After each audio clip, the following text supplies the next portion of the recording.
Ashkere, Shmuel le Rav Yehuda. Tetva Mamoudbet.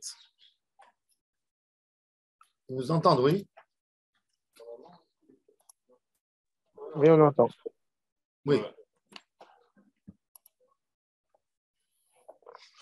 Shmuel a rencontré Rav Yehuda qui était à la porte d'entrée, qui s'appuyait sur le portail. Enregistré, je ne sais pas si c'est enregistré. Ça enregistre. Non, ça enregistre comme ça. Ça enregistre aussi? Non, ça enregistre comme ça, ouais. Ah, comme ça enregistre? Ashkecher Shmuel Rav Yehuda détalé Beivra de Dash avec Abach. Il a vu qu'il était à la porte et qu'il pleurait. Amar le Shinena Maïka Bachet. C'est quoi Shinena? C'est intéressant. Il y a un Tosfot qui amène deux explications. Shinena qui avait des grosses dents, ou Shinena du mot Shanoun, comme un couteau aiguisé. Alors il dit, le Yad Malachi, il dit que les deux étaient vrais.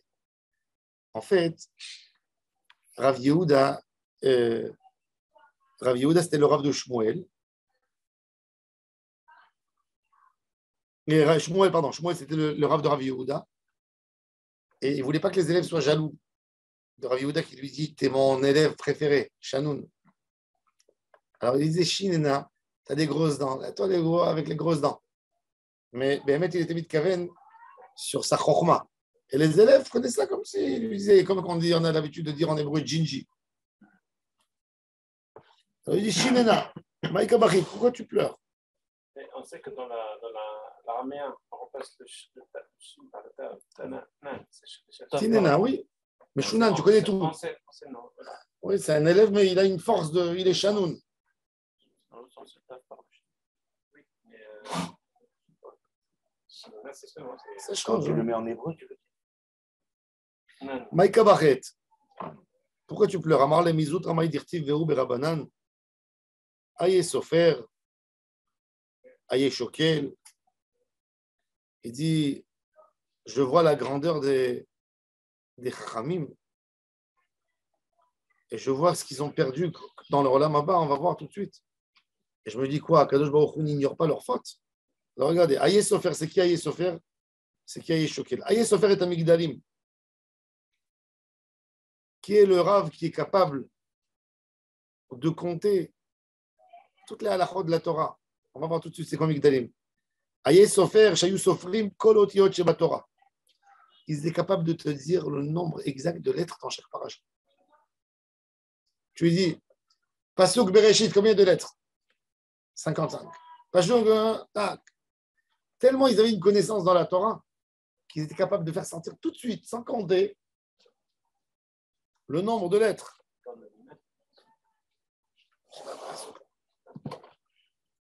Même Moti, ce matin, il a fait un tarouche là-dessus. Il a dit il y a 49 lettres dans 49 mots dans la Natsar Ben Gilot. Qui correspondent aux 49 jours du Homer. Et un avec quoi? Et un Abechoach aussi. Je les remercie de m'avoir appris ça, je ne savais pas du tout. Donc, il y en a quand même chez nous. Oui, bien sûr. Il y a le Shem Embet dans le Kaddish. Cette fois-ci, c'est le Shem Amaforash. Alors, il savait tout compter.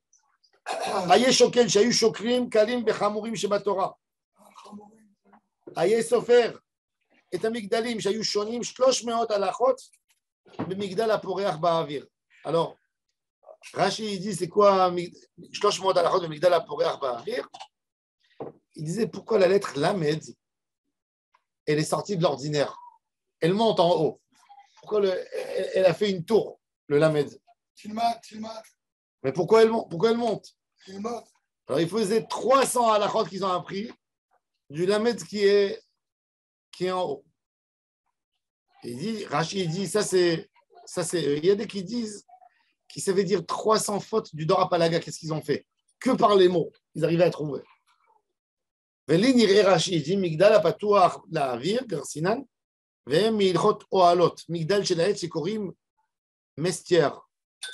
C'est quoi bestiaire en français? Les animaux. Dans le rachet. Mestier. Métier. Métier. Métier, mais c'est une armoire métier. Non, il ne parle pas d'un métier. Il parle d'une armoire. Une sorte d'armoire.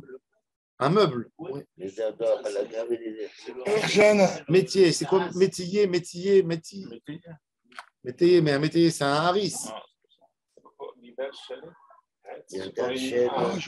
Amygdale, c'est une tour en bois. C'est un meuble, un vaisselier. Comme un, oui, une sorte de vaisselier, oui. Où on met de la belle vaisselle, où on Amygdale, c'est pas un meuble. On met de la pétard, ou puis trop pétoir la bika ou la khatser chez Ouavir. C'était une sorte d'armoire qu'ils mettaient à l'époque pour que ça récupère un peu d'air froid, dehors, une sorte de frigo qu'ils avaient, où ils rangeaient des fruits et des choses. Bon. Et la question dans la Mishnayot, Masechet Tehar, ou Alot, est-ce que c'est indigne de Touma? Donc il faisait 300 halachot sur ça. Ils ont posé 300 questions de halakha au sujet de combien tu peux poser de questions et de sfekot que tu peux être mechadesh sur Migdal à Porer. Et ils arrivent. Et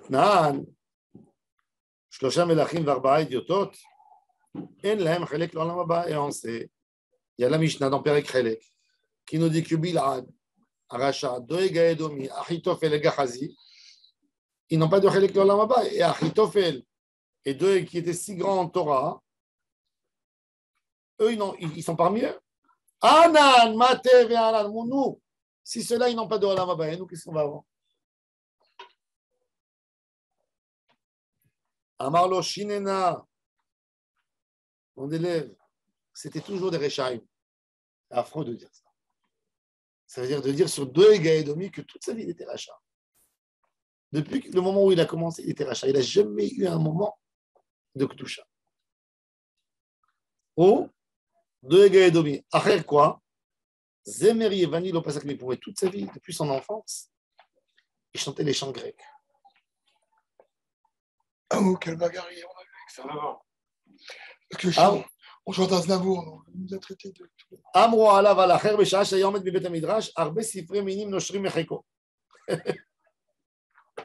Il a dit quand il se levait de la synagogue pour sortir, les gens ils voyaient les livres d'Aristote qui lui tombaient de sa djellaba.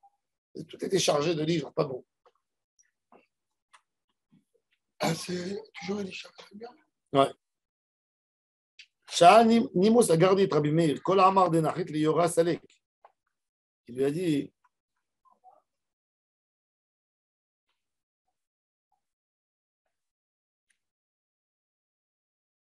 moi, j'aurais expliqué autre chose. Bon, comme le deuxième pirouge de Rachid. Il a dit, dis-moi, quand on met de la laine pour la laver, on la met dans une casserole d'eau bouillante pour la nettoyer, n'est-ce pas? Il dit finalement, elle sort blanche.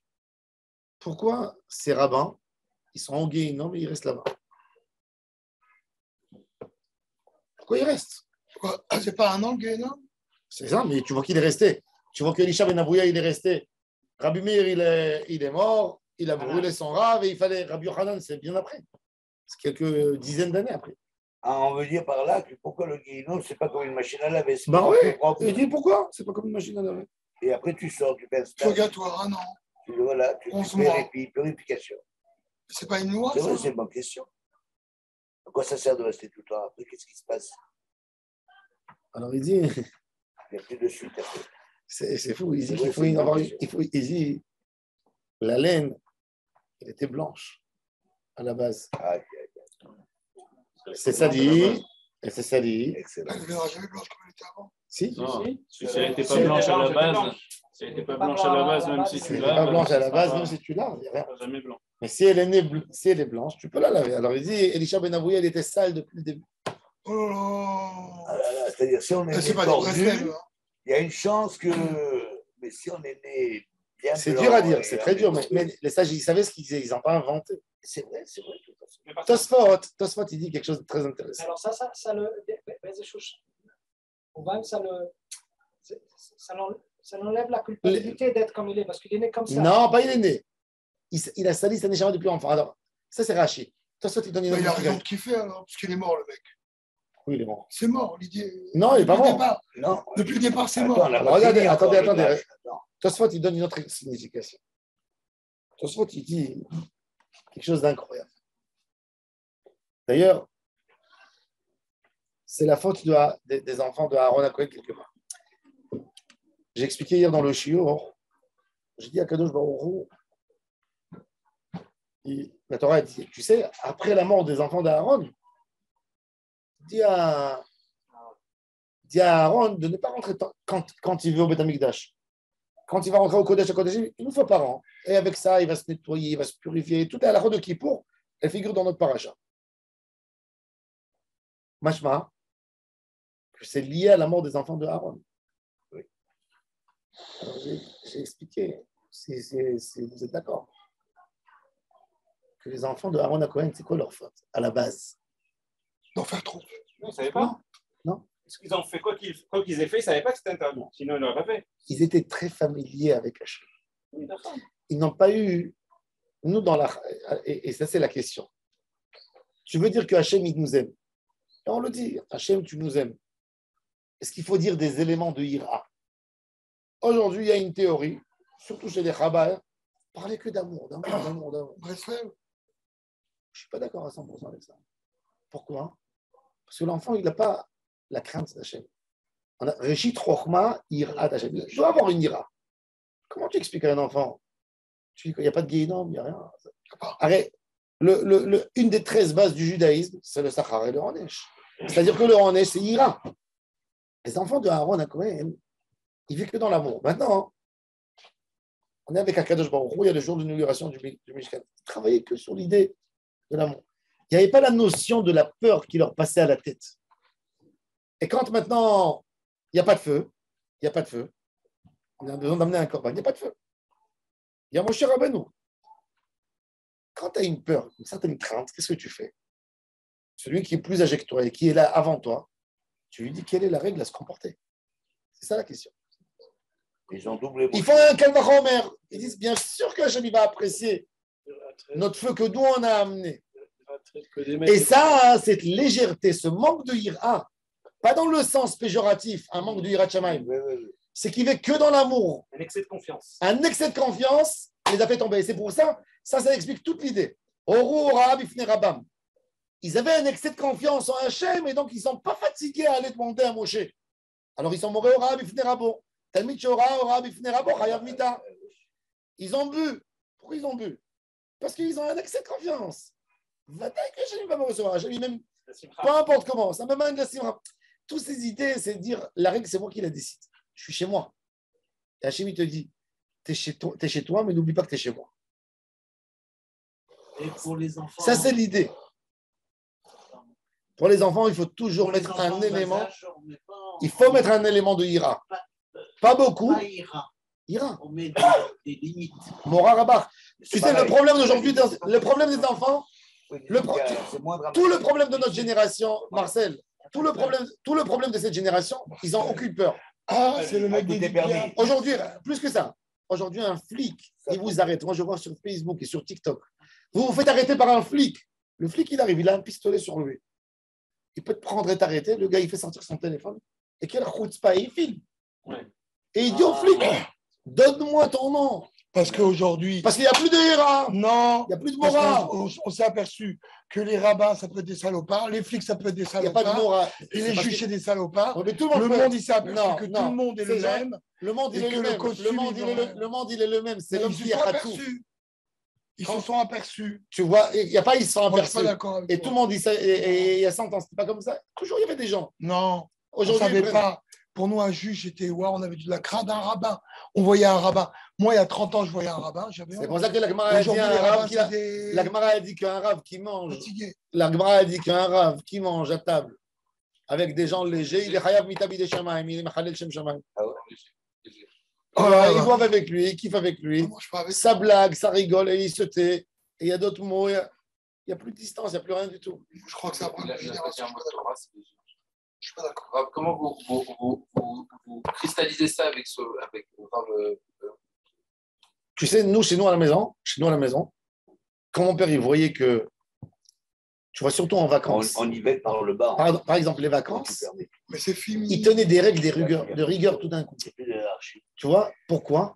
Parce qu'il se disait, ils sont 2 mois à la maison, ça pète les plans. Et là, il faisait des règles de rigueur de Chokhmah, par exemple. Par exemple, qu'est-ce qu'il disait? Pour donner les règles de rigueur, nous, à la maison, l'aile Shabbat, c'était la rigueur. C'est-à-dire, l'aile Shabbat, il regardait, il était assis comme ça, sur la table, on était 14 frères et sœurs autour de la table, et il regardait, des fois, il s'arrêtait comme ça, pendant 3 minutes, un calme. Ma mère, elle le regardait, il se faisait un code, et il disait silence. Je vous demande du silence, mais comme ça. Et dès qu'il y avait un enfant qui chuchotait, tu es intelligent, oui, comme ça. Et tu sais, ça donnait un.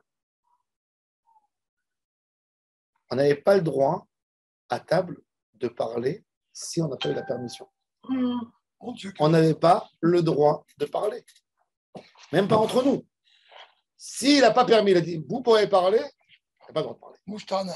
Et il y avait ça, et tu as amené, je vois comment nous on a grandi, le respect, les valeurs. Ah, c'est sûr. Et pas rien que ça, entre frères, si moi je parlais, je disais un Dvar Torah par exemple, où il nous donnait à chanter, on passait par l'ordre. C'est-à-dire, il n'avait même pas besoin de dire, ça passait comme ça.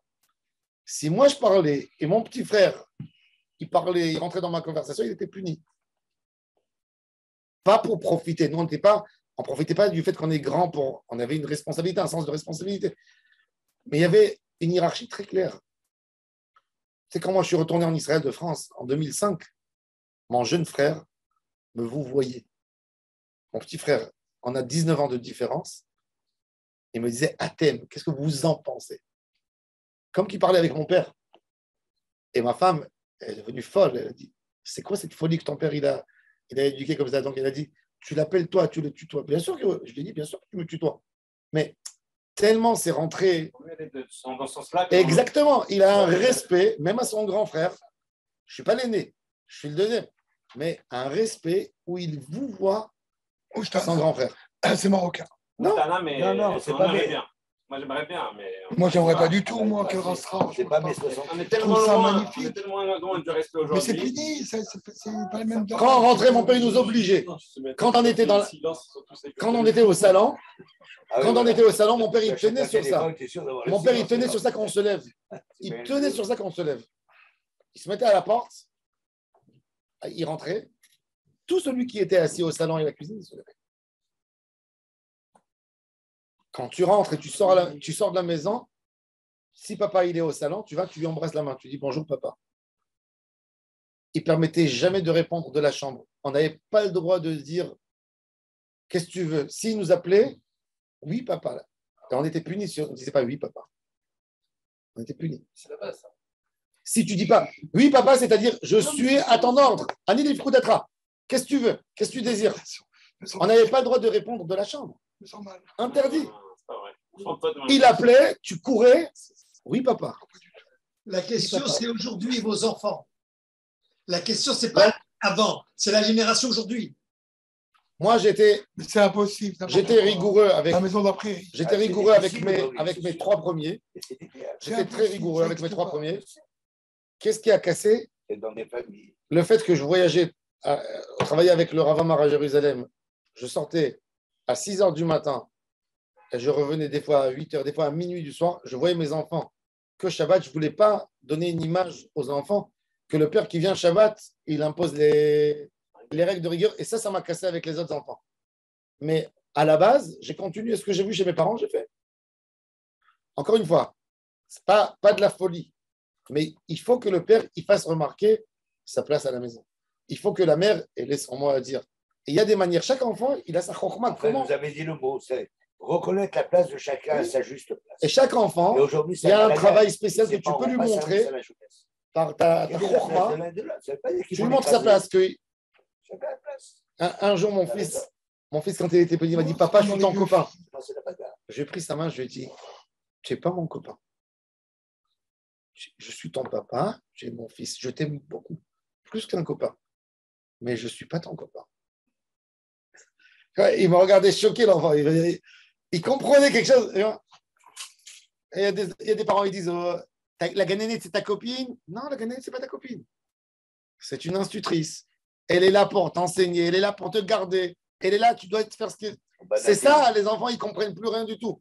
Qui est le tonton? On n'avait pas le droit. Un jour, j'ai appelé mon oncle. J'ai dit, Samy, Samy. Mon père, il est venu, il m'a donné une gifle. Qu'est-ce que ça veut dire, Samy? Tonton, Samy.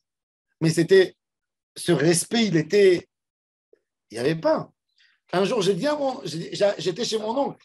Je l'ai appelé par son nom, il est venu chez moi, il m'a dit, n'oublie jamais mon oncle, de dire il ton nom. couche avec mes nièces. Ne dis jamais à Hachem Shmo. On vit dans un monde à fou. Ça n'a rien à voir avec ça. Non, mais on avait un respect. On avait un respect. Mais c'est un monde de ira. Toi, tu prends des extrêmes et tu fais de ça une règle. Parce que nous, on n'a pas vécu la même chose. Ce que tu dis. Mais tu peux pas dire que parce que tu as vécu dans un truc, dans une situation de fou, que. Parce que le monde, il est fou aujourd'hui. Non, le monde, il n'est pas fou. Je suis désolé. Comment il y a des règles. Il y a des gens qui ont des règles. Les règles des enfants de Aaron à ce rap qui a été, il a été léger pour vous, c'est pour ça qu'il a tout perdu. Badaï. Comment? Parce que moi, ce que j'avais compris. Moi, j'avais un rave. Tu sais quel était son paramètre pour recevoir des élèves à la yeshiva? Qu'est-ce qu'il faisait? Il faisait deux choses. Quand les élèves ils venaient passer un interview, il interviewait pas un et pas deux. C'est lui qui faisait l'interview pour la meilleure yeshiva d'Israël. Il y avait 1500 inscrits, il prenait 50. Il faisait deux premiers paramètres qu'avec ça, il jetait tout de suite sur place, peu importe l'élève. Il mettait un très beau stylo, tu vois, un stylo qui coûte cher, comme ça posé sur la table, plus proche de celui qui est assis devant lui. Et tu sais, tu as des gens qui viennent, et quand ils voient quelque chose de beau à table, il fait comme ça, tu vois. Si, par malheur, l'enfant, le stylo était très beau, tu vois, il tirait l'œil. Si par malheur, il levait comme ça, c'était pour lui déjà grillé. Et après, il mettait un vase de fleurs. Il mettait un vase de fleurs tu vois, entre les deux. Et tu trouves ça bien, là? Oui. Et alors, il y avait des élèves qui disaient, je suis gêné, je ne vous vois pas, je peux bouger, s'il vous plaît, le vase? Ils disaient oui. Et ils disaient, ça, c'est un élève que je veux. Pourquoi? Parce qu'il n'est pas spontané. Il ne fait pas les choses comme il veut. C'est ce qu'on fait dans le test aujourd'hui. Il demande la permission avant. C'est pas à moi. C'est une horreur. Et c'était comme ça chez lui. Et il tenait à ça. Vous ne pouvez pas vous imaginer. Moi, je trouve ça horrible. C'était un élève du Rav Volbe. Le Rav Volbe, il a dit, c'est un de ses meilleurs élèves. Et il était avec nous, il nous a appris. Horrible. Et comme j'ai grandi comme ça, quand j'allais avec le Rav Amar, tu tries. Toujours, Celui-là, il n'est pas bon, on le met à la poubelle. Celui-là, il est magnifique. Non, j'ai serré la main des présidents d'État. Il y a 1450 à la poubelle. Je n'avais pas besoin de faire les écoles des diplomates. J'avais les règles qu'on m'a appris. Quand tu as tes règles, tu peux t'asseoir dans une table avec le Premier ministre. Tu as tes bonnes manières. Tu sais comment te comporter. Tu sais qu'il faut fermer ta bouche. Tu sais que quand on t'a pas parlé, tu ne réponds pas. Tu sais ce qu'il faut dire. Aujourd'hui, les gens, ils n'ont aucun retenu. Je comprends pourquoi les gens ils ont abandonné la Torah. Non. À cause de tout ça, ils ont abandonné. Non. Il n'y avait plus de jeunes dans les cités. Tu sais quoi?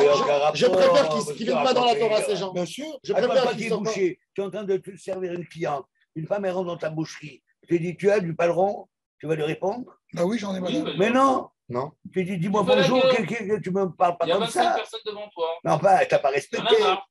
Chacun, il rentre, il te dit, j'ai besoin d'une chose, tu peux me rendre service. Mais oui, mais tu as perdu alors. Non, mais tout ça, c'est un manque de kavod. Bon, la génération n'est pas Tasfot, il dit, le manque de Hirat Shamaim fait le manque des midot. Je ne dis pas dans mon métier. Hein, et il dit ça laisse la personne au guéhinom. Point à la ligne.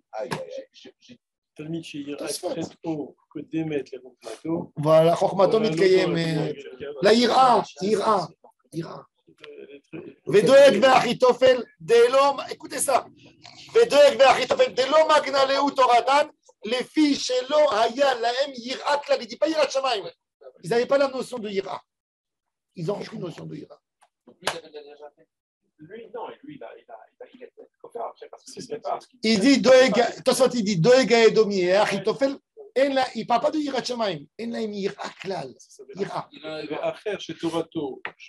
Est-ce que c'est L'eau pas ça? Ganala, il n'a pas défendu l'eau. C'est pas dire, Il y a Acher chez beaucoup de Aussi, bon, Tagma, il a mentionné beaucoup de choses. Tosfot, il a mentionné Talmud Jérusalem, qui a dit à cause de son père dans la Bila d'avant.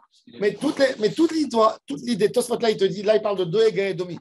Et de Achitofel, il dit, c'est des gens qui n'ont pas de crainte, ils n'ont pas un respect, un savoir-vivre.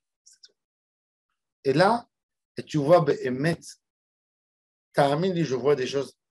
Des fois, je vois des choses, j'ai honte que je suis religieux. J'ai honte.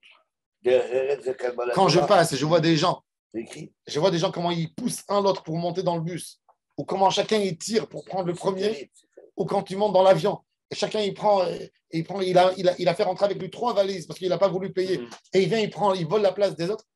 Quand je regarde quelqu'un arrive comme ça avec une kippa, j'ai envie de lui déchirer la kippa. Ça, c'est des gens qui n'ont pas d'ira. Il n'y a pas de comportement, il n'y a pas de savoir-vivre. Il n'y a rien. Mais ça, c'est ce qu'il te dit, Tosfot. Il te dit, ce manque de ira, il amène l'homme au Guéhinom. Et ça, il va y avoir du monde au Guéhinom. Oui, c'est vrai, il va y avoir. Oui. Le Chafetz Chaim, il disait, le Guéhinom, il est très grand. Il va être très Il y a de la place pour tout le monde. Toute la génération aujourd'hui. C'est comme ça. Bah, Mais c'est non, pas parce que. la fonction de Doeg. Ah, La fonction de Doeg à Edomi. la fonction de Doeg, Rosh Hasanedrin. Ah, c'est ça. Il a voulu déclarer David Ameler comme mamzer et comme un homme qui ne peut pas se marier. Il a enregistré dans le livre où il ne pourra pas épouser une fille juive. Parce qu'il a dit que David venait de Yishai, et Yishai, c'est un petit-fils de Ruth à Moavia. Shmuel Hanavi, il fait un débat, et Shmuel Hanavi, pour lutter contre Doeg, il écrit Megillat Ruth. Shmuel est l'auteur de Megillat Ruth. Shmuel Hanavi pour dire que David Ameler peut se marier. Donc il écrit l'histoire. Mais heureusement qu'il y en a un qui l'a sauvé, parce que sinon il aurait été condamné. Mais c'est un homme, parce que pourquoi? Parce que Doeg à Edom, il y a un homme qui est capable de poser 300 questions à Alara dans le sujet de Migdal Porer Ba'avir, mais un Baal Hashodara, un homme qui n'a pas d'ira, un homme qui s'en fiche de salir quelqu'un, un homme qui a tué par sa parole une ville entière de Kohanim en disant que la Shonara. Mais elle n'était pas légitime sa question pour David Ameler? Quoi? Il faut la question. poser. Non. La question, oui, mais la réponse, non. La réponse, non. Ah, parce que lui, il a donné la réponse en même temps. Ça veut dire tout son regard sur David Ameler était avec aucune humanité. C'est comme ça. Non. Il n'y a pas de ira. Et ça, c'est la Yirat Shamayim, la finesse de la Yirat Shamayim. C'est pour ça que Rabbi Israël Salanter, il a dit pour que les gens ne deviennent pas des animaux, il faut apprendre tous les jours Moussar. Moussar, ce n'est pas Chassid. Moussar, ce n'est pas l'écouter morale. Moussar, ce n'est pas Tania. Moussar, c'est un livre de morale simple qui te dit contrôle tes actions. Quand tu sais que tu as des choses à traiter, quand tu sais que tu es nerveux, tu es coléreux, tu as un homme qui parle du lâche, il faut prendre quelque chose qui parle de ta faiblesse et l'étudier tous les jours. Voilà, c'est ça la vie. Combien de gens il y a mais qui se comportent comme des animaux?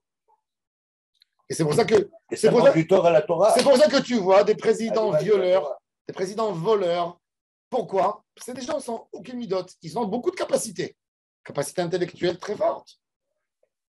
Et tout ce qu'ils font, c'est parce qu'ils ont fait des écoles. Mais c'est pas. C'est ce qu'on appelle derrière dans la Torah. Exact. C'est ce qui te dit.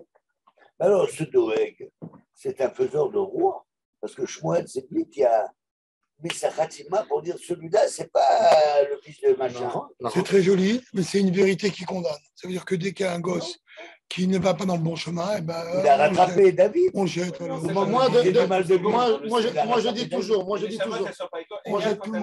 j'aurais jeté mes garçons à la poubelle. Non. Allez casser. Comment non? Moi, je vais te dire. Ne me dis pas non. Je vais te dire une chose. Mon gosse a déjà, à 11 ans, j'arrivais plus à gérer. Non, il avait peur de rien. Ça, il faut gérer. C'est parce que quand il avait 2 ans, il faisait des bêtises, tu éclatais de rire. J'ai dit qu'il est mignon, qu'il est malin, qu'il est rara. C'est comme ça qu'un enfant. Comment un enfant? L'enfant, il fait l'intéressant. Quand il est à 2 ans, il fait une bêtise. Il a frappé sa mère, il a griffé sa mère, et sa mère fait aïe.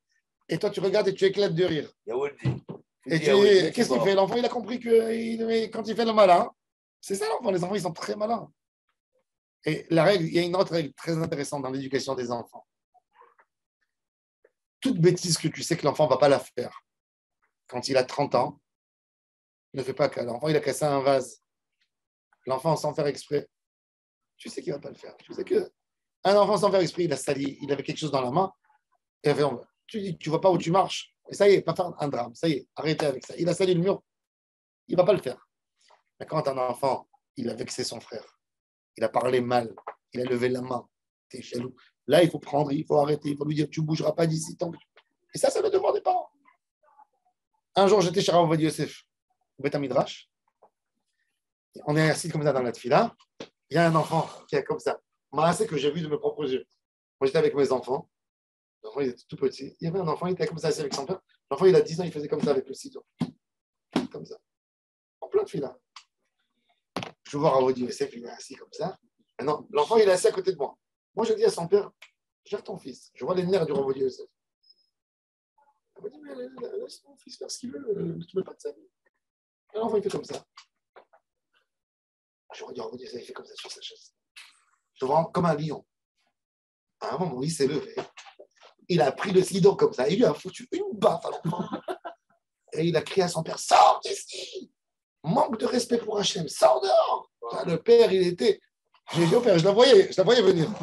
Je la voyais venir. Et là, il lui a pas dit à Rav Ovadia Yosef de quoi tu te mets. Non, mais attends, il s'est levé. Il s'est levé. En sortant de la tefila, je vois le père qui veut rentrer demander pardon. Il veut demander pardon au Rav Ovadia Yosef. Il n'aurait pas fait à 30 ans. Je lui ai dit, tu n'as pas demandé pardon au Rav Ovadia Yosef, tu as demandé pardon à Hachem. Tu vois que ton fils prend un élément de prière, un élément kadosh. Ton fils, il vient, frère, il sait c'est quoi dire. Mais tu n'avais que à dire à ton fils, on ne joue pas avec un sidou. On ne joue pas avec un sidou. Je lui ai dit, je t'ai fait ça. Je t'ai dit, regarde, qu'est-ce qu'il en a. Prends-le, lui. Ton fils, il ne veut pas, il veut continuer, tu lui prends le sidon. Je lui dis, monsieur, c'est là, on est marre.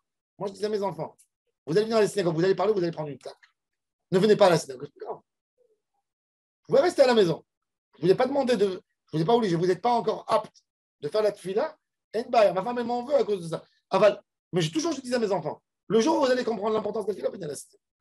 Mais si vous venez à la synagogue, c'est pour rester assis du début jusqu'à la fin. Et quand vous voulez jouer, vous sortez de la synagogue, vous allez jouer une barrière. Ça, je comprends. Mais à la synagogue, vous vous tenez à carreau. Et c'est des choses que les gens ont oubliées. Ils viennent à la synagogue, et au nom de l'amour, on laisse l'enfant faire ce qu'il veut. Qu'est-ce que ça veut dire? C'est des parents, ils ne savent plus gérer les enfants. Aujourd'hui, quand je vois des parents, je deviens fou. On dirait, ils m'appellent pour demander des choses les plus évidentes du monde. Ils ont oublié comment les parents, ils ont peur des enfants. Mais où on est? Tu ne sais pas donner une baffe à un enfant. Et il lui donne une baffe pourquoi? Parce qu'il l'a dérangé dans le jeu de foot, tu as compris? C'est là où il donne la baffe. Parce qu'il t'appelle la police, un enfant, il appelle la police. Tu leur mets une baffe avant qu'il appelle. Non, tu vas pas. Un enfant, il n'appelle pas la police quand son père lui a jamais rien fait. Et un jour, le père s'est réveillé, l'enfant, il était dans sa route, c'est pas. Une semaine, mon beau-frère, il a été emprisonné parce qu'il a tiré l'oreille à sa fille. Alors, moi, je vais te dire, moi, il a surveillance. Et ma soeur, elle a souffert la mort. Meir, après mon mariage. Il a fait que comme ça. Après mon mariage, un jour, je suis rentré à la maison. Un jour, je suis rentré chez mes parents à la maison. Après mon mariage, j'avais un enfant déjà.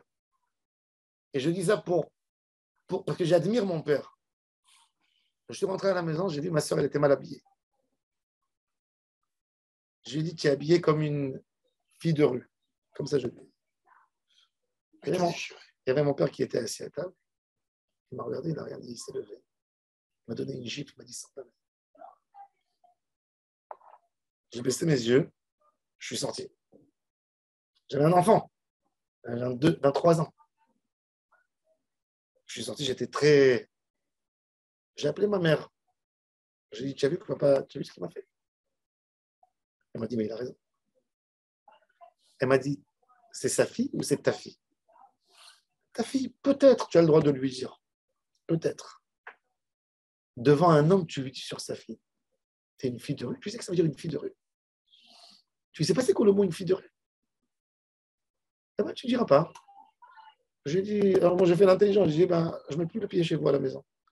Elle m'a dit, je suis désolé pour ton fils, que tu n'as pas compris, mais bon, quand tu comprendras, on t'acceptera. J'ai fait l'idiot, après 3 mois, comme un toutou, je suis venu, j'ai dit, avec des chaudes larmes, j'ai dit à mon père, papa, Mechila, je t'embrasse les pieds. Parce que j'ai compris qu'il a raison. Tu crois que quoi qu'il est? Il m'a dit, je te pardonne. C'est tout. Il m'a pas dit, je te demande pardon. Il a raison. Mais on n'a pas. Mais tu sais quoi? Ça, c'est une leçon de vie que j'ai eue. Ça, cette claque, Casse les dents. ce feu, il est toujours sur ma joue, je le garde. Parce que ça t'apprend à raisonner correctement, ça te prend à apprendre ta place. C'est tout. On n'est plus aujourd'hui. Allez, il faut que tu entendes avec Moi, j'ai été passé. l'éducation. À 23 ans, j'ai pris une gifle. Chacun sa À 23 ans, j'ai pris une gifle. Parce que j'ai dit devant mon père une phrase qu'il ne fallait pas dire. C'est la maison de la prairie qui parle avec. C'est pas la même Non. génération. C'est pas la T'as un même mini. vie. On est. Moi, je me suis marié à T'as un 30 ans. mini. Je n'en Ma veux femme, pas. elle sort de moi, Je n'en veux de pas. Saint-Paul. Mais aujourd'hui, je me dis que si quelqu'un il ferait ça à son fils, j'amènerai la police, oui. Bien sûr. Peut-être, je ne sais pas. Moi, jamais. Ça ne m'a même pas venu à la tête. J'ai baissé mes yeux. Avec les larmes, je suis sorti. Mais j'ai compris qu'il ne fallait pas rester. Parce que bon, on a été éduqués. Mais aujourd'hui, je comprends à 100%. Il avait le droit, oui. Il m'a dit, mon père, il m'a dit, t'es mon fils. Tout ce qui concerne mon éducation, si je peux t'éduquer, même à l'âge de 60 ans, je viendrai t'éduquer. Si je dois, si Hachem m'a mis dans cette hiérarchie où je dois t'éduquer, c'est ça la règle. Mais c'était simple toujours. C'est des choses qu'aujourd'hui, les parents ont oublié d'utiliser la On force ne que sait j'ai pas, c'est pas qu'on a oublié, on ne sait pas. Et c'est pas la même Et vie. le Havat, C'est pas, Moi, je te parle pas de. J'ai pas 90 ans, moi. c'est pas la même vie, mais nous, moi, je viens de Belleville, Et alors, de de Belleville. Saint-Paul, on s'est Et marié à alors de 30 ans. Belleville, et alors On de est arrivé Belleville, en alors. Israël, on est complètement. On n'est pas éduqués nous-mêmes, on a vécu avec des Dans tordus. tous les C'est immeubles, énorme. les familles- Moi, j'ai autant de mérite que vous. Je ne me démérite J'ai pas. pas, j'ai pas, Parce que, non, parce j'ai que pas dit tu que enlèves. t'as pas de mérite. Si, Mais on tu parle enlèves, maintenant. Est-ce tu qu'on fais un tri. Mais tu Entre veux savoir ça, c'est comment bon, éduquer et les ça, c'est enfants pas bon. Tu veux savoir comment éduquer les enfants On ne sait pas, nous, on ne sait pas Qu'est-ce que ça veut éduquer. dire On les a sauvés, nous. Moi, mes On enfants, les a à sauvés ta d'un vie, bordel. ils savent qu'ils ne doivent pas parler ce qu'ils veulent. Il y a une règle. Il y a une règle. Mais il y en a qui peuvent faire plus. C'est pas grave. Faut pas tu culpabilises. On est là pour apprendre. Pas du tout, Tu moi. fais ce que tu peux. On peut Là, je toujours suis pas pas. d'accord. On est pour changer. J'essaie de défendre les 1450 qui n'ont pas été C'est pas une question de les défendre. La question, c'est qu'est-ce qu'il faut faire. Non, mais la question, c'est qu'est-ce qu'il faut faire aujourd'hui. Un des problèmes On d'aujourd'hui, peut que les aimer. C'est tout. un des problèmes d'aujourd'hui, c'est qu'il n'y a aucune ira. C'est ce qui dit Tosfot. En lahem ira klal. Un enfant, il doit savoir. Et le Havat Israël, il a fait du mal. Il n'y a pas de peur du mal. C'est pour ça qu'ils sont comme ça, parce qu'ils savent que le pire n'est pas à craindre. Un enfant, il Donc, vole. si les pères Mais les qui veulent enfants, au revoir, c'est pas grave, rien. Ils peuvent faire ce qu'ils veulent. tu sais, moi, ce que Ils j'étais n'auront choqué. rien. L'enfant est roi. Moi, j'étais choqué à Paris. Je voyais des filles, des bonnes filles. Ça veut dire des filles avec des cartables qui sortent de l'école. Je les voyais comment elles sautaient le métro. Elles éclataient de rire. Moi, je me disais, mais où je vis? Mais c'est quoi ce guéhinam que je suis en train de voir de mes yeux? Comment les gens, ils enfreignent la loi? Mais devant, tu vois, ils sautaient. Mais je me disais, mais c'est quoi? Il n'y a pas de dire ah. C'est ce manque de ira à la base. Mais ça, je trouve, il faut le faire. À chaque niveau, il faut le faire. Et même si on n'a pas fait, il faut appeler les enfants. Ça peut être avec une parole, ça peut être avec une discussion. Pas obligé de gifler. Mais tu peux dire à l'enfant, ta place, c'est ta place. Ta place, c'est ta place. Hier, j'ai fait ça à ma fille. Ma fille, elle est gâtée toujours. Tout ce qu'elle demande à sa mère, elle reçoit. Hier, elle est venue. Elle me dit, je vais à la piscine. Comme ça, elle me dit, je vais à la piscine. Ah, pas si je. Est-ce que je peux aller? Elle me dit, je vais à la piscine. Je lui ai mis une claque. Non, je lui ai dit, avec qui tu vas à la piscine? Elle m'a dit, il y a toutes mes copines qui vont, donc je vais à la piscine. J'ai dit, non, tu ne vas pas à la piscine. Elle a compris tout de suite. Elle m'a dit, papa, je peux aller à la piscine? Je lui ai dit, parce que tu as dit, je vais. Je lui ai dit, qu'est-ce que ça veut dire, je peux aller? Elle m'a dit, demande de l'argent. Je lui ai dit, non. J'ai dit, parce que tu n'as pas demandé correctement, tu payeras de ta poche si tu veux aller. Elle a une boîte de sous. Je lui ai dit, tu décides. Je lui ai dit, moi, aujourd'hui, je ne te paye pas. Quand tu comprendras. Elle est rentrée dans sa chambre, elle a pensé 5 minutes. Elle est sortie, elle m'a dit, je vais mettre mon argent et je vais aller. OK. Ouais. Elle est retournée de la piscine, j'ai dit, c'était bien la piscine? Elle m'a dit, super. J'ai dit, très bien. J'ai dit, la prochaine fois, si tu veux, papa, tu vas à la piscine, tu poses correctement la question, papa, je peux aller à la piscine. C'est tout. Elle a compris. T'as un mine qu'elle a compris. Elle a dépensé 40 shekels de sa poche. Elle a très, très bien compris. Elle a très bien compris. Elle a 11 ans. Elle a très, très, très, très bien compris que ça n'existe pas. Je vais. Tu ne viens pas m'annoncer des annonces. Non.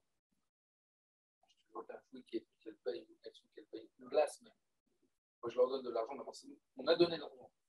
Si elle me dit, achète-moi non, elle va s'acheter elle-même. Elle sait que cette glace, elle va la manger en 10 minutes. Alors, réflexion. Elle Mais c'est même pas la question des 10 minutes, c'est la question de la politesse. C'est la Oui, mais question. même ça. Oui. C'est-à-dire qu'elle comprend même des. Ta'amine, il y a plein de manières à faire transmettre aux enfants. Elle est où ta place et elle est où leur place. Ce manque, les gens, ils sont déchaînés parce qu'ils ne connaissent pas leur place dans la société. Tu sais, après, ça gendre le shalom bayit, l'homme, il sait pas c'est où sa place. Il se mêle dans la cuisine de sa femme. La femme, elle se mêle dans le travail de son mari. C'est des gens qui ne connaissent pas leur place. C'est ça le manque de ira. Ira, c'est il y a une place, il y a un panneau, ne pas rentrer. Point. Il y a des panneaux dans la vie où tu ne rentres pas. Mais tout ça, c'est un manque de ira. Moi, j'ai 3 filles mariées. Si mes 3 filles mariées ne vont pas travailler, ils sont dans la merde. Donc, ce n'est pas la même chose. Ma fille, elle est à 6 h du matin dehors. 6 h du matin, elle est enceinte 9 mois. Elle va de Natania à Ramat Gan. Moi, je l'ai été chez eux 2 jours. Je sais quoi cette génération. Alors, il faut 6 h du matin. Alors, il faut au moins que la nounou, elle régale. Elle dépose au gars, son mari travaille. C'est pas la même génération. Je regarde ma fille, je dis, c'est pas possible. Elle me dit, mais papa, si je travaille pas, c'est mort. Nous, on n'avait pas le droit. On n'avait pas le droit de Elle toucher gagne le goûter. On n'avait pas le droit de prendre. On n'avait pas le droit de toucher le goûter sans la permission de maman. On n'avait pas le droit d'ouvrir le frigidaire sans demander. Maman, je peux me prendre quelque chose. Dans les chicots, on n'avait pas le droit. Les loyers, ça vaut 8 000 shekels. Mais c'est pas que c'est l'occasion. C'est ça qui a changé la vie. Moi, j'ai grandi dans une. Ma mère, elle avait 14 enfants. Ta'amine, elle était débordée jusqu'en haut, mais elle tenait sur les règles. Elle tenait sur les règles. Elle disait le repas en vacances, il n'y avait pas chacun, il venait, il faisait son toast. Et alors, il y avait à 9 h du matin, c'était les vacances. On mangeait tard. Après 9 h, il n'y a rien à manger jusqu'à 1 h d'après-midi. Et c'est l'oshayar que tu peux monter, descendre. Tu te dis, tu as tardé, tarde encore un peu. Tu veux garder une maison, tu veux garder une forme dans une maison, tu es obligé de garder. C'est tout. Après, tu peux ne pas être d'accord. Ah, mais je suis d'accord, moi. Je trouve ça magnifique ce que tu racontes. Mais ça ne parle pas. On a grandi comme ça. C'est pas facile, c'est impossible. C'est impossible. Ce qu'il dit, c'est impossible. Non, je ne suis pas d'accord avec impossible. Non, maintenant, il y a des les Ashkénazes, c'est ça ce qu'ils font. Les Ashkénazes, ils n'ont pas un gosse qui bronche. Moi, je vais te donner. Mais c'est une question. Je te donne un exemple. Une fois, j'ai dirigé une école Chabad à Nice pendant 7 ans. Et quand je suis parti, je pleurais. Pas pour dire pourquoi. Parce que le mouvement Chabad, comme on a dit le Rav tout à l'heure, dans la Chassidut, à Avat Israël. Mais moi, Avat Israël, j'ai dit, ça ne veut pas dire que c'est la porte à faire n'importe quoi. Ou que quelqu'un, par amour d'Israël, c'est un bandit, alors je ne vais pas lui parler, parce que tu comprends, c'est Avat Israël. Devant la porte de l'école, j'avais mes enfants là-bas, pour moi, c'était inadmissible qu'on ne dise pas bonjour au gardien de celui qui est devant l'école. Ça aussi. Bonjour. Moi, j'étais à la Yeshiva de Bnei Akiva. Juste après, la Benaïlette du Kodesh, alors que c'était libre. C'était très bien. J'ai dit, mais c'est très bien. Mais le comportement des enfants, eh bien, tu sais quoi? C'était une bagarre, un débat pendant des mois. Et à la fin, il n'a pas du tout. Moi, je me mets devant l'école. J'étais celui qui recevait les enfants. Et les autres, j'ai dit, vous êtes à Avat Israël, restez avec votre Avat Israël. Moi, je veux que les enfants ils rentrent en ordre à l'école. J'étais le seul prof à Yeshiva Kfar Haroé, à Bnei Akiva Kfar Haroé, que mes élèves, ils savaient qu'on ne sort pas aux toilettes en plein chiot. Il n'y a pas. Il t'a attrapé une diarrhée, fais dans ton pantalon, je m'excuse. Si tu sors dehors, tu ne reviens plus jusqu'à la fin du cours. Tu restes dehors et tu vas te faire rattraper par le prof. Il m'a dit, pourquoi tu es cruel? Je ne suis pas cruel, il y avait une récré. Combien de fois on va en journée, on va aux toilettes dans la journée? Combien de fois? 5, 6? Ben, tu avais le temps d'aller le faire en récré. Tu as une maladie, reste à la maison. C'est comme ça. Tu ne sors pas. Il y a un, il sort, l'autre, il sort. Il n'y a pas. C'était clair. Les gens, ils savaient. Je t'aurais dit, moi, j'ai 2 faiblesses. J'ai dit, celui qui parle au milieu du cours, et j'ai dit à chez moi, le premier jour, il n'y a pas de toilette chez moi, vous le savez depuis maintenant. La récré est terminée, et moi, 1 minute après que la récré est terminée, il y a 1 minute pour les retardateurs. Après 1 minute, je ferme la porte. Vous pouvez taper à la porte. Ils ont essayé, tu vois. Ils savaient. Gentil, je suis gentil, mais une règle, c'est une règle. Quand tu expliques ça, tu sais, les enfants, ils sont beaucoup plus calmes et sereins. Quand un enfant, il sait que tu lui mets des limites, il n'est pas déchaîné. Quand il n'y a pas de limite, il est déchaîné. Lui-même, il ne sait pas quoi faire. Les élèves aujourd'hui, ils sont déchaînés dans les écoles. Ils ne savent pas quoi. Ça leur fait du mal à eux, tellement ils souffrent de ce manque de. j'ai vu dans le show. Je te rappelle, Il y a des mamans, des années de longue Ashkénazes, 6-7 enfants étaient dans les au parc, colos. 2-3 heures. Elles étaient assises On sur a le vu les banc. catastrophes que ça fait. Nous, 3 gosses, Sfarad. 1 heure, ma femme, elle revenait, les cheveux en l'air comme ça, rouge, machin. Quand j'y allais, je me prépare en jogging. Je dis, non, ça existe. Ça existe. Et même, ça existe. Mais il faut être. C'est carré. Pourquoi? Parce que c'est dans les petites choses. Non, c'est maintenant, où on tombe, où les gens tombent, où la sfarade elle craque. Tu sais où la sfarade elle craque? Quand son fils, il voit un carreau de chocolat, il dit donne-moi. Là, tu lui as donné, il a compris que par du chantage, il peut recevoir. C'est ça. C'est là où ça craque. Quand il a 2 ans, il est parti avec sa mère, il a attrapé à la caisse. Bon, aujourd'hui, même les Ashkénazes sont devenus pareils. Comme elles vont travailler, elles ne veulent plus être méchantes, elles ne veulent plus imposer la rigueur. Nous, chez nos mamans, elles avaient honte dans la société elle-même. Parce que quand elles sortaient avec les enfants, et les copines, elles disaient, ces enfants, ils sont mal éduqués. Pour elles, c'était la plus grande honte de l'histoire, tu comprends? Donc, entre elles, c'était un monde de code. Tu comprends? Mes enfants. Moi, ma mère, quand on avait des invités à la maison qui venaient, on mangeait avant que les invités arrivaient. Ma mère, elle mettait à table un peu des choses qui allaient. Elle disait, vous avez le droit maintenant. Gare à celui qui s'approche de la table. Gare à lui. C'est tout. Tu sais, il suffisait un regard que ça ne bougeait pas. Aujourd'hui, les enfants, ils viennent, ils tirent, ils prennent. Chez tes parents, il n'y avait pas cette règle de attention, le respect des horribles. Où ça, chez moi? Oui. Moi, il me faut plus ça.